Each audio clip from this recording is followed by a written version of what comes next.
अस्सलाम वालेकुम। हाँ जी मेरे भाई, ये देख लें, कल तस्वीर वगैरह तो मैं निकाल ली थी, लिखाई भी कर ली उल्लू के खून से इसके ऊपर।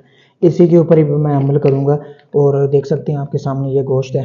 ठीक है, ये पढ़ाई करके गोश्त में सुइयाँ लगाई गई हैं, फिर इसको तैयार किया गया है, आपके सामने है, देख सकते हैं। अभी ये मजीद और भी गोश्त पड़ा हुआ है, इन सब में सुइयाँ लगनी है पढ़ाई करके। ठीक है, तो ये सुइयाँ लगेंगी। इसके अलावा 10 किलो गोश्त जो है वो साइड पे मैंने रखा हुआ है, वो भी करवा के लाया था। वो भी दुश्मन के लिए जिन्नात को तोहफा देना होता है, उनकी दावत करनी होती है, क्योंकि मैं करता हूँ वकालती अमल। उसके बाद ये गोश्त है, ये गोश्त वगैरह भी उसके ऊपर, मतलब ये शराब है, शराब भी इस गोश्त के ऊपर छिड़कनी पड़ेगी।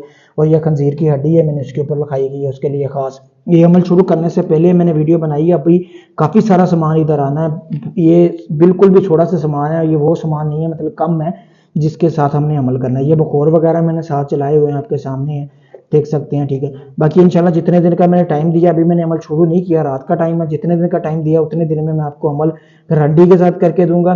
और 11 दिन के अंदर अंदर आपका दुश्मन कन्फर्म हलाक होगा। मैंने कोई पहली मरतबा अमल नहीं करना, आप बेफिक्र हो जाएं।